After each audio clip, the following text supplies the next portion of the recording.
कभी कभी जिंदगी की सबसे सुंदर कहानियाँ वही होती हैं जो किसी किताब में नहीं मिलती, बल्कि हवा के झोंकों में, बारिश की बूंदों में या किसी पुराने बरगद की छांव में छुपी होती है। हम उन्हें महसूस तो करते हैं, पर नाम नहीं दे पाते। कभी वो दोस्त बन जाती हैं, कभी इंतज़ार और कभी प्रेम। कहते हैं ना, हर दिल की अपनी एक अधूरी कहानी होती है जो वक्त के साथ फीकी नहीं पड़ती, बल्कि और गहरी हो जाती है। आज की कहानी भी ऐसी ही है। एक छोटे से कस्बे में, जहाँ नीले आसमान के नीचे दो दिलों ने एक दूसरे को ढूंढ लिया था, बिना वक्त, बिना वादा, बिना किसी मंजिल के। तो आइए धीरे से अपने दिलों के दरवाजे खोलिए, क्योंकि आज की कहानी सिर्फ सुनने के लिए नहीं है, महसूस करने के लिए है। कहते हैं, हर इंसान के भीतर एक आसमान होता है, कभी धूप वाला, कभी बरसाती, कभी बिल्कुल नीला और कभी धुंधला। देवगांव वही एक छोटा सा कस्बा था, जहाँ जिंदगी धीरे चलती थी, जहाँ लोगों के पास वक्त था, किसी की आंखों में देखने का और किसी की चुप्पी को समझने का। उसी कस्बे में पुराने बरगद के नीचे एक लकड़ी की बेंच थी, जिस पर अक्सर एक नौजवान बैठा करता था, विनीत। विनीत का काम डाकघर में था, वही छोटा सा कमरा जहां पुरानी दीवारों पर पीले पड़े कैलेंडर लटके थे और लकड़ी की मेज पर चाय के दाग जैसे वक्त के निशान थे। वो दिन भर चिट्ठियां छांटता, मोहर लगाता और फिर हर लिफाफे को खोलने से पहले एक पल रुक जाता। शायद उसे लगता था हर चिट्ठी में किसी का दिल धड़क रहा है। एक दिन बारिश के बीच गीली दोपहर थी। हवा में मिट्टी की सौंधी महक थी और दूर मंदिर की घंटी की आवाज में धीमे धीमे गूंज रही थी। विनीत बेंच पर बैठा था, हाथ में एक पुरानी चिट्ठी, कि तभी सड़क पर उस पार कोई भीगती हुई आई। भीगी साड़ी, उड़ते बाल और आंखों में घबराहट, जैसे कोई समय से लड़कर आई हो। माफ कीजिए, यहाँ कोई डाकखाना है? उसने पूछा। विनीत मुस्कुराया। आप ठीक सामने खड़ी हैं। वो थी मीराबाई, देवगांव की एक नई स्कूल टीचर। नर्म बोलने वाली, लेकिन उसके शब्दों में एक गहराई थी, जैसे उसने बहुत कुछ देखा हो, बहुत कुछ महसूस किया हो। धीरे धीरे वो हर दिन आने लगी, कभी बच्चों की रिपोर्ट भेजने, कभी किसी सहेली की चिट्ठी लिखवाने और कभी बस कुछ देर बैठने। उनकी बातचीत शुरू तो चिट्ठियों से होती थी, पर खत्म कहीं आपको और। पता है, मीराबाई ने एक दिन कहा, चिट्ठियां ही असली रिश्ते बनाती हैं।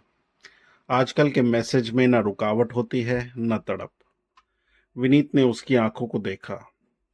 और कुछ चिट्ठियां तो कभी भेजी ही नहीं जाती, बस दिलों में रखी जाती हैं। वो बारिश का मौसम था। डाकघर के बाहर की छत से पानी की पतली धारें गिर रही थी। मीरा भाई और विनीत एक ही छत के नीचे खड़े थे। हवा में ठंडक थी, पर दिलों में हल्की सी गर्मी। आपने कभी किसी को चिट्ठी लिखी है? उसने पूछा। विनीत ने कहा, हाँ, बहुत बार, पर भेजी कभी नहीं। क्यों? क्योंकि कुछ लोग सिर्फ लिखने के लिए होते हैं, मिलने के लिए नहीं। मीराबाई ने उसकी ओर देखा, और उस पर दोनों के बीच सिर्फ बारिश की आवाज थी। दिन देवगांव के लोग अब जानने लगे थे कि डाकघर की दीवारों के बीच एक कहानी पल रही है। पर कहानियां कौन समझे? हर कोई बस देखता है, सुनता नहीं। एक दिन मीराबाई नहीं आई, दूसरे दिन भी नहीं। तीसरे दिन तक विनीत के भीतर कुछ टूट सा गया। चौथे दिन वो आई, थकी हुई, चुपचाप। बस इतना बोली, मेरा ट्रांसफर हो गया है, पर जाना नहीं चाहती। विनीत कुछ कह नहीं पाया। बस उसने एक लिफाफा उसकी ओर बढ़ा दिया। ये आखिरी चिट्ठी है, पढ़ना ज़रूर। और वो मुड़ी और चली गई। विनीत ने वो लिफाफा खोला नहीं। दिन बीत गए। वो हर शाम उसी बेंच पर बैठता, लिफाफा जेब में रखे, जैसे किसी की धड़कन को थामे हुआ हो। एक दिन बहुत बरसों बाद उससे हिम्मत की और उस लिफाफे को देखने लगा। कागज़ पीला पड़ चुका था। अंदर बस एक पंक्ति थी, कभी किसी चिट्ठी में मेरा नाम ढूंढना, शायद किसी अक्षर में अभी भी छुप रही हूँ। उसने आसमान की तरफ देखा, बिल्कुल नीला था, और उस नीलेपन में उसे मीराबाई की मुस्कान दिखी। सालों गुजर गए।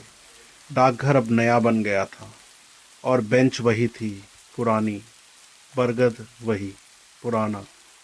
विनीत अब बूढ़ा हो चुका था, पर हर शाम वहां आता था और बच्चों को डाक के बारे में कहानियां सुनाता। और जब कोई पूछता, पोस्टमास्टर बाबू, आपने कभी किसी को चिट्ठी भेजी, तो वो बस मुस्कुरा देता, क्योंकि कुछ जवाब शब्दों में नहीं, बस हवाओं में होते हैं। एक शाम जब सूरज डूब रहा था, हवा में हल्की सी खुशबू फैली, नींबू के फूलों जैसी। बरगद के पत्ते हिले और एक पुरानी चिट्ठी हवा से उड़कर उसकी गोद में आ गिरी। वो मुस्कुराया, कागज को छुआ और धीरे से कहा, तुम आ गई हो, तुम्हें आना ही था। आसमान नीला था, गहरा, शांत, अनंत। वो आंख बंद करके बैठा था, और शायद उस पल दो कहानियां फिर से एक हो गई थी, क्योंकि कुछ मुलाकातें ख़त्म नहीं होती, बस वो नीले आसमान के नीचे हमेशा जिंदा रहती हैं। बस इतनी सी थी ये कहानी। ये कहानी लिखी और प्रस्तुत की गई है अजय कुमार द्वारा।